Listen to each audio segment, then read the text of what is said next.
एक इंक्रीमेंट ज्यादा मिलेगा डीजीपी को। बाद में इंडिपेंडेंस डे या रिपब्लिक डे में दिल्ली में रखकर इंडियन प्रेसिडेंट के हाथों से एक सोने का मेडल, नेशनल टीवी में आपका बायोडेटा और बायोग्राफी भरा एक इंटरव्यू। क्या काफी नहीं है? Thank you sir, I am very glad to hear it. लेकिन खुद की जान को दांव पर लगाकर तुमने जान बचाई है, एक मुख्यमंत्री की नहीं। आपका साथ लेकर गुंडा राज करने वालों। सर आप मुझे गलत समझ रहे हैं। मुझे तो तुम्हारे बारे में एक ही राय है, तुम केवल गलत चीज सोचते हो, इसके लिए मुझे तुम्हारे बारे में ऐसा सोचना पड़ रहा है। लेकिन याद रखना कि तुम्हारे हर गुनाहों की सजा समय आने पर तुम्हें जरूर मिलेगी। संस्थान के मुख्यमंत्री की ओर से डीजीपी को देने वाला गिफ्ट और केरला पुलिस की तरफ से एक death March. Be ready for that. आज से ठीक 30 दिन बाद उसकी पूरी फौज का अंत करवाऊंगा मैं। लोगों के वोट को लेकर वो मुख्यमंत्री पद में ज्यादा टिकेगा नहीं। इस तंत्र का राज मेरे हाथ में है।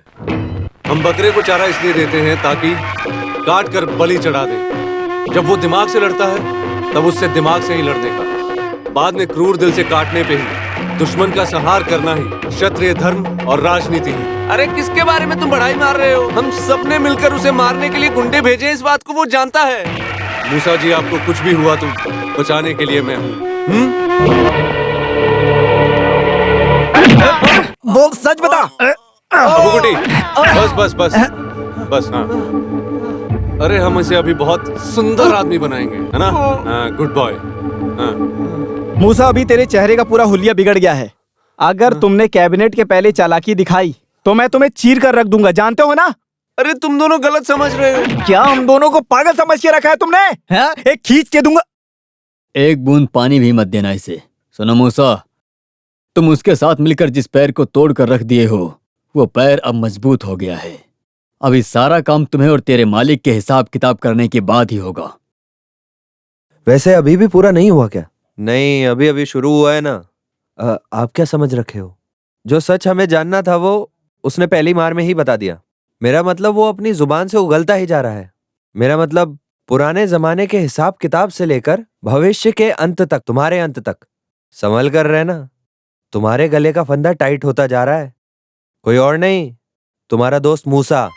पिछले सरकार के नॉमिनी होने के नाते इलेक्ट्रिसिटी के सभी मेंबर मिलकर जो काम किए थे उन सब का खुलासा हो गया है। इस मंत्रिसभा के आगे सब कुछ खुलकर बोलना ही आपके लिए अच्छा रहेगा और कोई भी आपको बचा नहीं सकता। मिस्टर मूसा, 280 करोड़ रुपए खर्च किए गए थे। उस इलेक्ट्रिक बोर्ड का डीजल पावर स्टेशन का काम कितना दूर तक पहुंचा है? डीजल पावर स्टेशन को ये सब लोग मिलकर बंद करवा दिए हैं। उस वजह से ही प्राइवेट सेक्टर के एक प्राइवेट कंपनी से करंट खरीदने की नौबत आ गई है। सैंक्शन हुआ उस 7 पावर प्रोजेक्ट में पावर ऑन तंबुरान के नाम पर है ना? क्या कॉलम का पावर प्लांट क्या हुआ? उसके लिए जो ट्रांसफर किया गया था 161 करोड़ रुपए के साथ डीजल इंजन जनरेटर नीलामी में आके पड़ा है। यहीं पर है क्या वो जनरेटर जो सड़कर पड़ा है? कोच्चि के एक फोर्ट में उतार कर रखा है हमने उसे। हवा बारिश धूप को लेकर इस देश में लोगों के 161 करोड़ रुपए लेकर जंग पकड़ने के लिए रखे हो क्या? प्लेटफॉर्म तो छोड़ो, पावर प्लांट के दीवार को भी तुमने बनाया नहीं। 2 साल पहले कमिश्नर के ओर से बनवाने वाला डीजल पावर स्टेशन को भी इन लोगों ने नहीं बनवाया। कॉन्ट्रैक्ट पर दे रखे हैं पावर ऑन कंस्ट्रक्शन को 175 करोड़ में 47 करोड़ ऑफर देने वाले बाकी प्राइवेट कंपनी के साथ ये आदमी और इसकी सरकार मिलकर सड़ा हुआ अंडा बना दिया है। एस्टिमेट की गई रकम से ज्यादा 251% रकम को पावर ऑन कंपनी को कोडिंग कर दिए गए। आप क्या कहना चाहते हो मूसा साहब? फिलहाल के लिए इन लोग के जरिए किए गए छोटे से घोटाले को ही हम कैप्टन लोग पकड़े हैं। फ्रांस से जो इंपोर्ट किया गया 5 जनरेटर के नाम पर कितना कमीशन मिला है मेंबर को?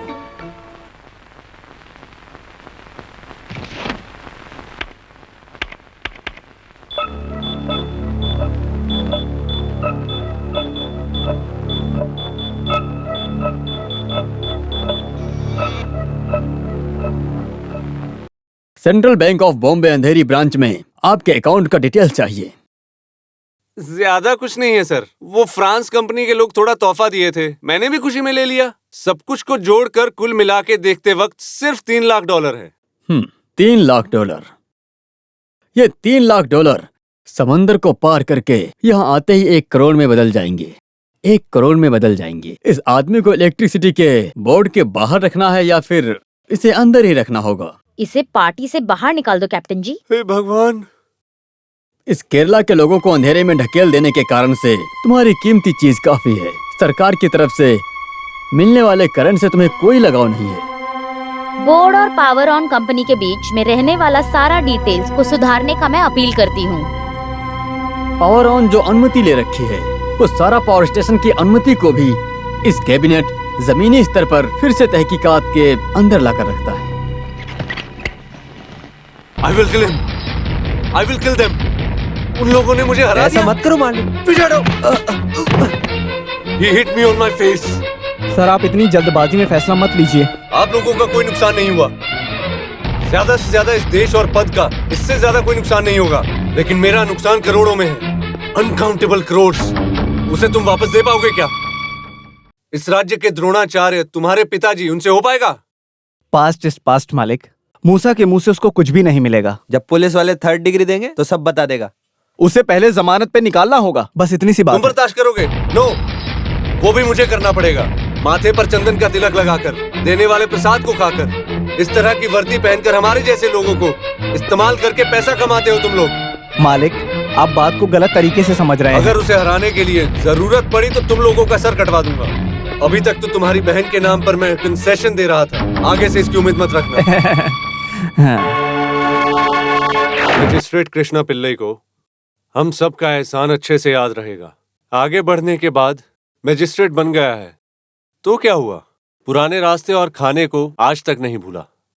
आरिफ के बेटे कृष्णा उन्नी को वो बात अभी तक याद है। इसके साथ प्यार और फर्ज अभी तक बाकी है, मैं जानता हूं। मैं इसलिए आया हूं यहां ताकि आपको सामने से मिल सकूं। किनकी सहायता करनी है किनकी नहीं, हम अच्छे से जानते हैं। वैसे भी पुरानी बात को याद रख के परेशानी दे रहा हूं ऐसा मत सोचना। मुझे क्या करना है आपने अभी तक बताया नहीं। कल कृष्ण उन्नी आपके सामने पुलिस वाले एक आदमी हाजिर करने वाले हैं। वो महल के लिए और हमारे लिए बहुत खास आदमी है। उसे जमानत दे देना।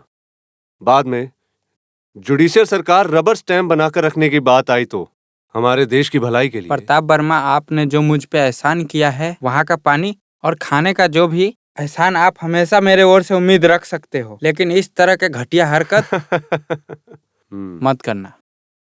कहीं तुम्हें लगता होगा तुम्हारे झूठे प्यार और एहसान की वजह से मैं चुप रह जाऊंगा? Krishna Unni! No, call me sir. महल का रबर स्टैंप नहीं है जुडिशरी। जमाना बदल चुका है मिनिस्टर प्रताप वर्मा।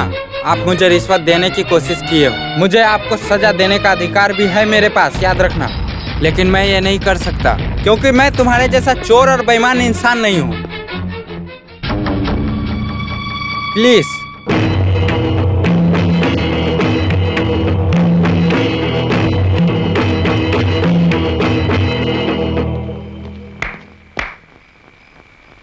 ज्यादा उम्मीद नहीं किया है ना? महल में घास काटने वाले के बेटे से तुम जिसलिए यहाँ पर भीख मांगने के लिए आए हो वो बात मैं जानता हूँ अच्छी तरह से। रासलीला मंडप में हाथी के दंडक के ठाठ से निवाला गिरने जैसा तुम्हें मार कर गिराने के लिए, काट कर फेंकने के लिए नहीं है ये इंडियन जुडिशरी। अंडरस्टैंड? सारी सुविधा जिसका नुकसान हुआ है वो खास हर हाइनेस प्रताप वर्मा तमूरन। तुम्हारी हर कोशिश को नाकाम करने के लिए मैं हमेशा तुम्हारे सामने रहूंगा। 1 मिनट। हमारे बीच में अब तक जो भी हुआ, उस बदले की आग को भूल कर अगर हमें कॉम्प्रोमाइज करना हो, उसके लिए मुझे क्या करना होगा? तुम्हारा सर। लेकिन तुम वो दे नहीं सकते हो, ये मैं जानता हूं। लेकिन मैं उसे निकालूंगा, तुम्हारे लॉयल मांस को फाड़ के रख दूंगा और उसके पीछे छिपे चेहरे को लोगों को दिखाऊंगा।